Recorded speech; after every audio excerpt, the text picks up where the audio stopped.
Welcome to A Bit of Insight, where we explore how to live well, travel far, and inspire others along the way. I'm your host, Lisa Mosbey, and if you're ready to design a life you don't need a vacation from, you're in the right place. What if reinvention is not starting over, but finally using everything you have lived through? Welcome to A Bit of Insight. I'm Lisa Mosby, your host, and today we're talking about reinvention. You know, the kind that happens when life stretches you, challenges you, maybe moves you, and eventually shows you, hey, this is what you're made of. My guest Mhm. today is Stephanie Cologne, and we are both part of the Morning Rush empowerment community, and that's how we met.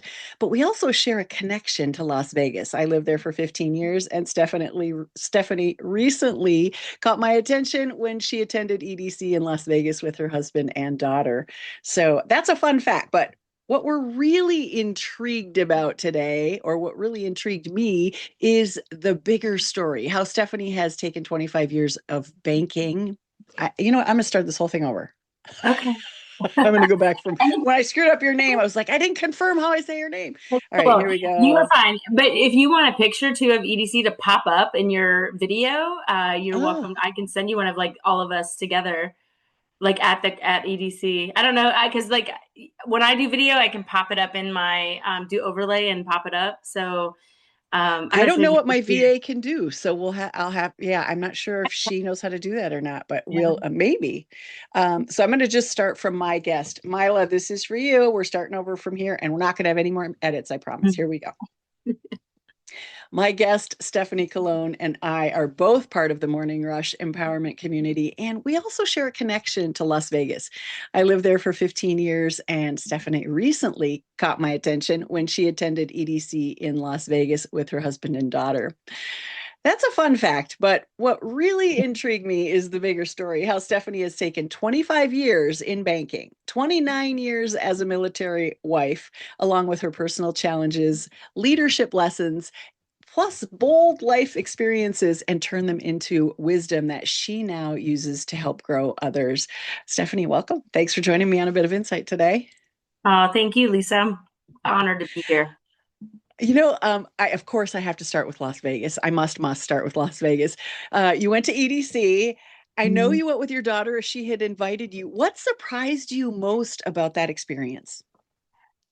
I think it was that everybody was just so nice. Not that people aren't nice, but when you're in a crowd of like 500,000 people in a secluded, space, even if they bump into you, it's, like, I'm so sorry. I didn't mean, like they're just very Yeah. kind. It actually reminded me of my travels to Japan, but we can talk about that in a moment.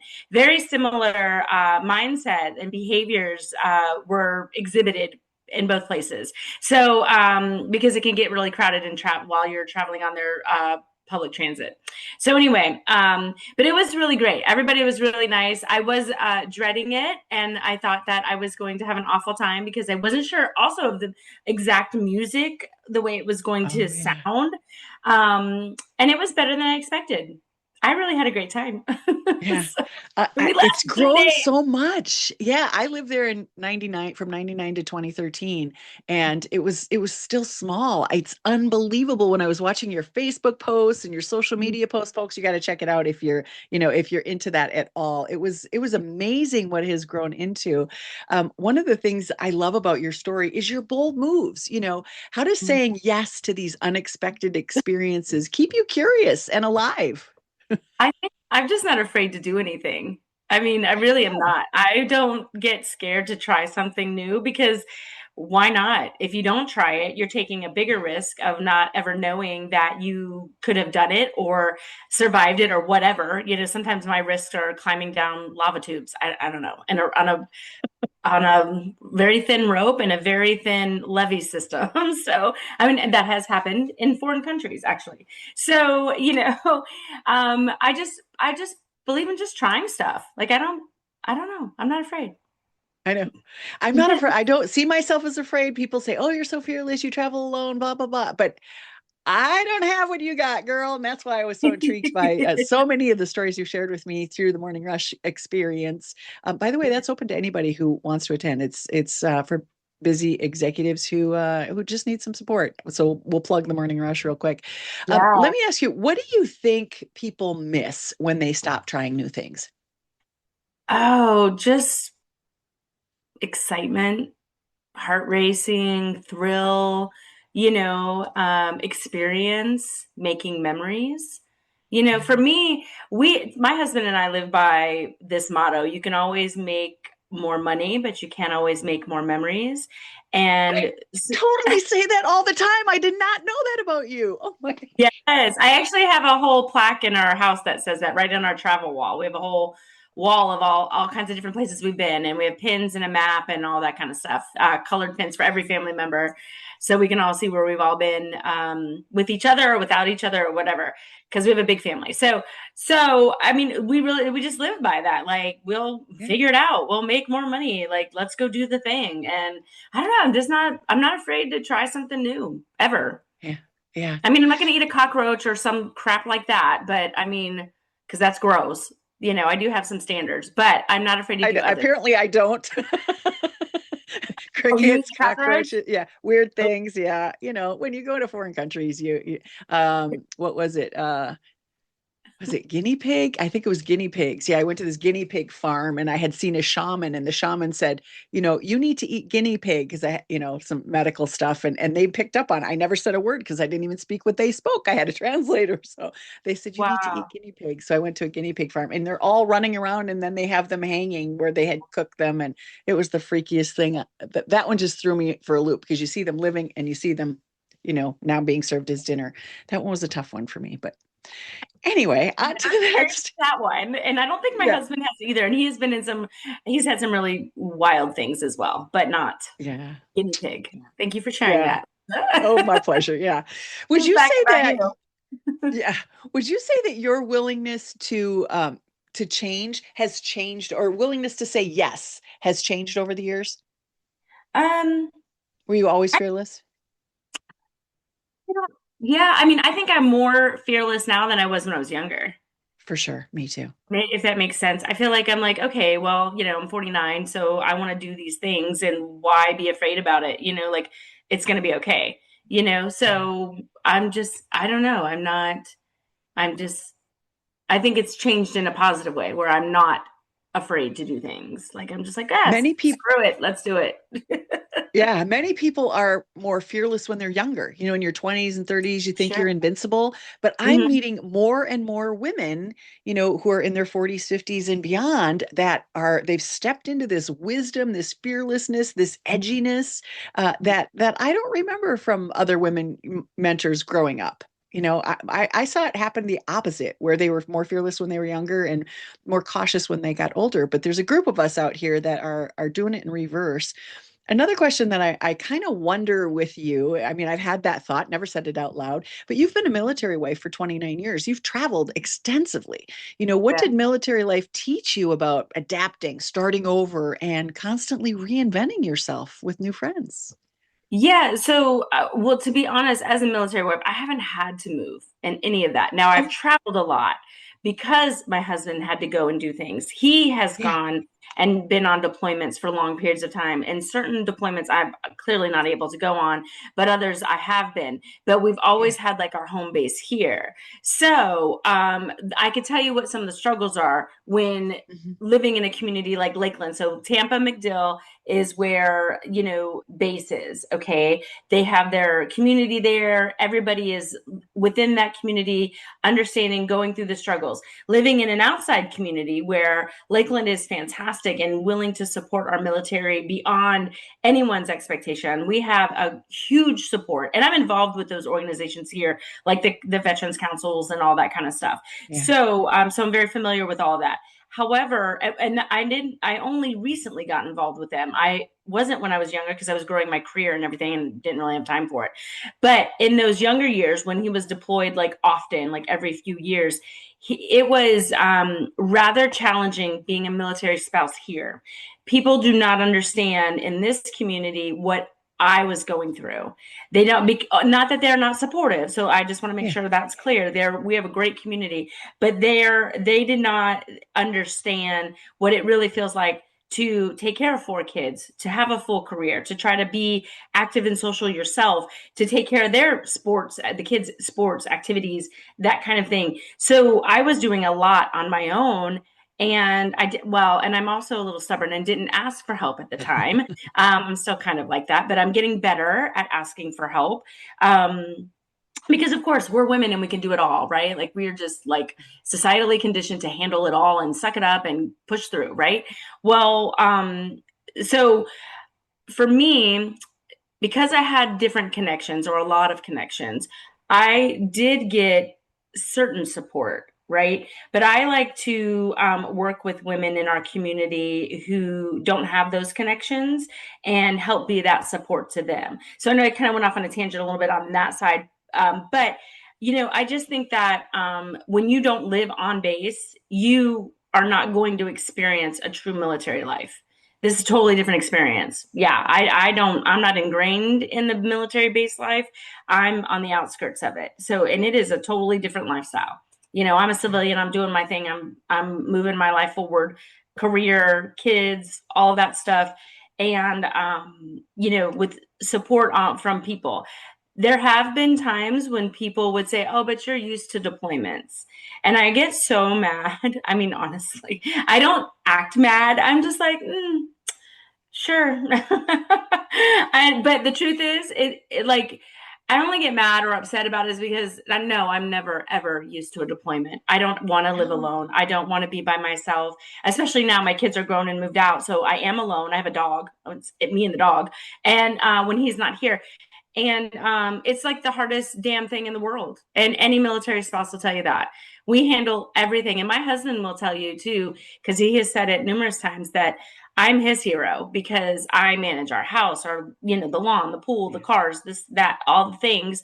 The checklist, when you have a partner here with you every day, can help you deal with stuff. Groceries, eating, cooking, laundry, for crying out. I mean, just the simplest things, right? So I don't like deployments at all. I'm never used to them. And I hope that if anybody is out there, if they know of multiple deployment spouses, that they never say that. Just say, how can I best support you? Oh, yeah. You know? Yeah, sometimes we don't know what to say. So that's great advice. Oh. There was a turning point through after the personal experience that you've gone through, the struggles, being alone, oftentimes raising those 4 kids. When was the point where you realized that your story could help someone else because you've moved into coaching and mentoring with all of that behind you? When did that happen, and how did that shift? Well, I feel like I've always kind of been that person, but I was always in the banking career. And as I transitioned out, I realized, okay, well, honestly, let me go back. I apologize. Back in 2012, I wanted to create a group. Again, my husband was on deployment. I don't know why I want to create a group when my husband's on deployment, but in banking, I kept hearing the same conversations over and over again from women in that industry. And they weren't great conversations. It was stigmas, it was, competition mindsets, all of that kind of stuff around these, with these women. And I started to feverishly collect business cards. And I was like, I'm going to create a support group and we're going to meet and just talk through these issues, almost like mastermind. But it wasn't called mastermind in 2012 because that word wasn't a thing, at least not to my knowledge, right? Sure. But I really wanted to create that so we could come together and just start having these conversations. But my goal was always to have some sort of lasting impact with people, right? Like, how can I encourage? How can I be, a positive mentor for others? That's always kind of been my mantra. Like, maybe it's not something I've ever really talked about a lot through my banking career, but I just kind of acted on that always. Like, okay, how can I be encouraging? How can I be a positive role model for others? So I've just taken all of that, everything that I've ever done, everything that I've ever learned, everything that I've learned not to do. And now I do all of this. I created all of these modules on training and coaching and communication and how to best work with people in the workplace. Also, in any environment, to be honest with you, because communicating well with others is really going to take you a lot further than not communicating well, right? And we can't help how we communicate. I feel like we are also conditioned to communicate in the way that we grew up. right? Like if you're always hearing the language, here's an example. If you're always hearing the language, we're broke, we're broke, we're broke, your mindset is always going to be around, we're broke, we're broke, we're broke. I see it in my brother who I raised, who I never said we were broke, but our mom did. So, Yeah. when and now he says it as an adult, and I'm like, stop saying this, kid. So anyway, but if you don't change your language, if you don't change your words, you're not going to be able to communicate well. My brother is not broke, by the way, just for the record. But I think that we're societally conditioned. So your communication style is ingrained in you in the way that you grew up, and that's fine. There's nothing wrong with that. But knowing how to communicate with someone else's communication style and knowing how to positively approach something that may not be a positive situation can really take you a lot further. I mean, that could go all the way up to government, for crying out loud, but you know how that goes. There's ego. We do. Ego gets in the way. We do. And and listening messes is things just up. as important as talking. It's Mhm. listening is just as important as the words because you're listening for cues from the other person. Exactly. We're talking about reinvention today, and when you hear the word reinvention as it pertains to you, what does that mean to you? It's a word that you used. I've heard you use it a number of times, and I'm curious, what does it mean to you? Yeah. So, okay. So it's a mindset, right? Like I Yeah, was absolutely. 25 years in the banking industry. I thought I was going to be a banker forever, and that's not the case. So it's like, okay, well, what am I going to do now? And you have to really know what you're good at and know your skill set. And and there was a time where I was like, I don't even know what I can do. I don't know, like literally had those pitiful moments and but changed it. And I'm like, no, no, no. I'm actually a lot smarter than I think, and I'm able and capable of doing a whole lot more than what I did just in banking. And now reinvention for me is like I can do anything. And there are no rules, and everything is made up, and I can create my own stuff. So that's why I create my training modules. I do research, and I have changed the way I think about how to be a leader or be a trainer. And that is reinvention to me. It's a mindset, like not allowing myself to have a limiting belief on who I am or what I can do, or having a title that holds me back. So would you say that's a choice? Reinvention is a choice?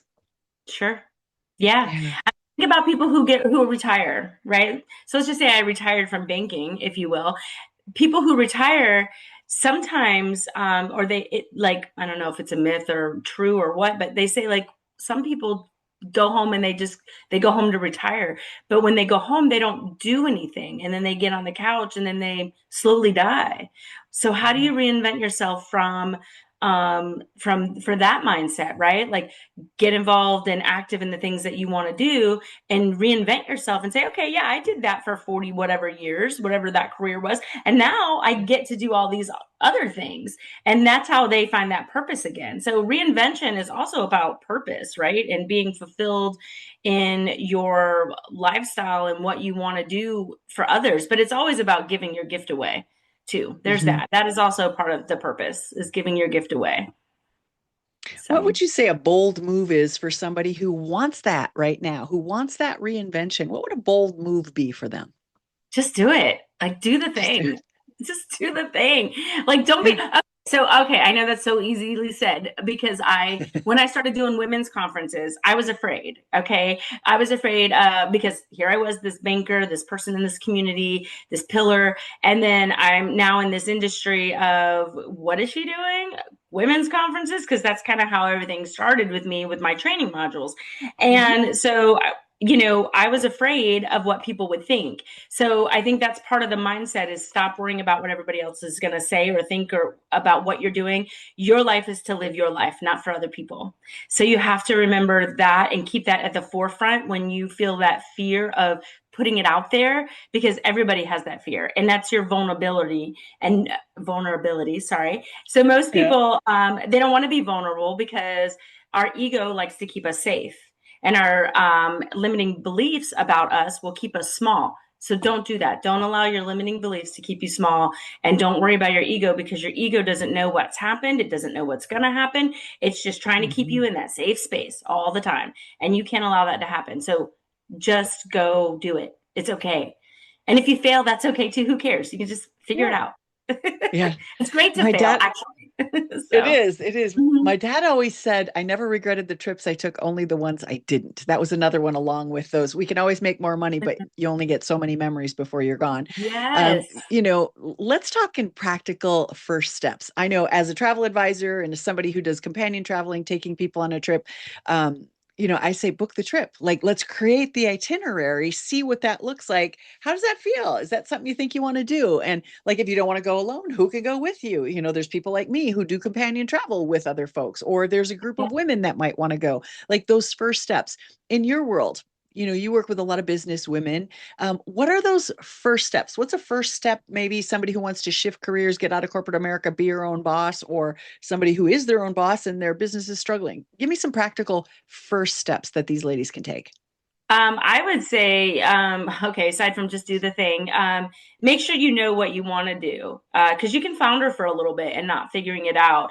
But I would also say take the time to figure out what you want to do. It's okay if you Yeah. don't know right away, but just work through it. Like I thought I would be doing a ton of these women's conferences for forever, but I don't. I now have narrowed it down and focus more on my corporate training, right? So if you decide to go in one direction, realize that you can also change and that you don't have to stay the course all the time. You can pivot and do other things as well. So don't be afraid to try new things, and don't be afraid to adjust as you go along the way, because the path is never straight. It's always going to be curvy. So I would say starting there, and then also make sure you're financially able to do those things, whatever they might be, because that can also make starting a business or going out and creating something new can be challenging, because it's always going to cost you money.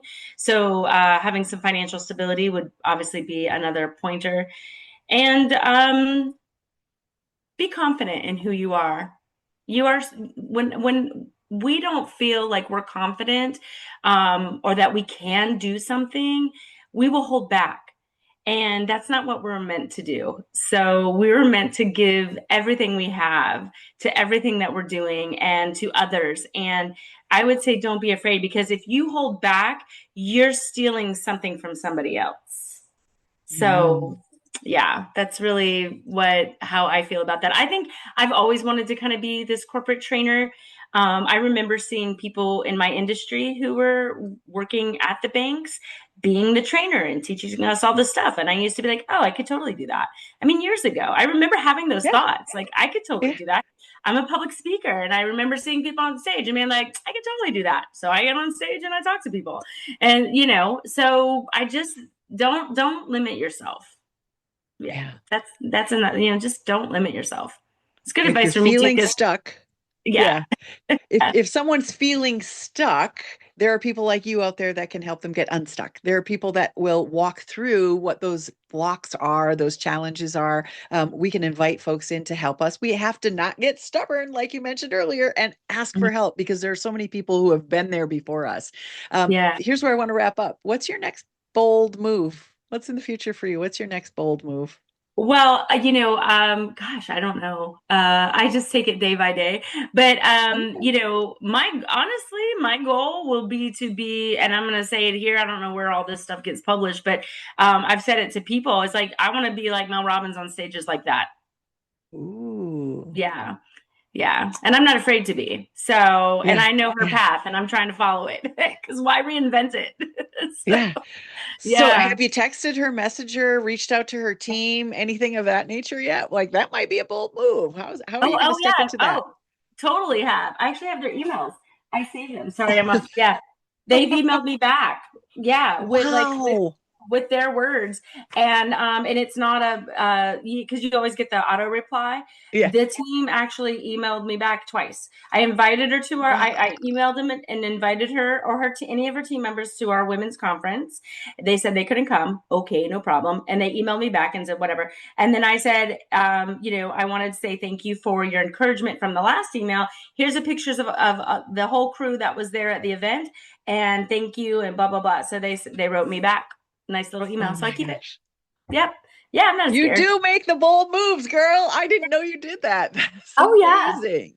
Well, I was doing a contract job, real quick contract job with somebody, and I knew that John Travolta lives nearby. He lives in Ocala, or he has a house in Ocala. Let me just say it like that. Okay. And it's a plane, and the company or the organization I was working for is a pilot company and planes and all that stuff for kids.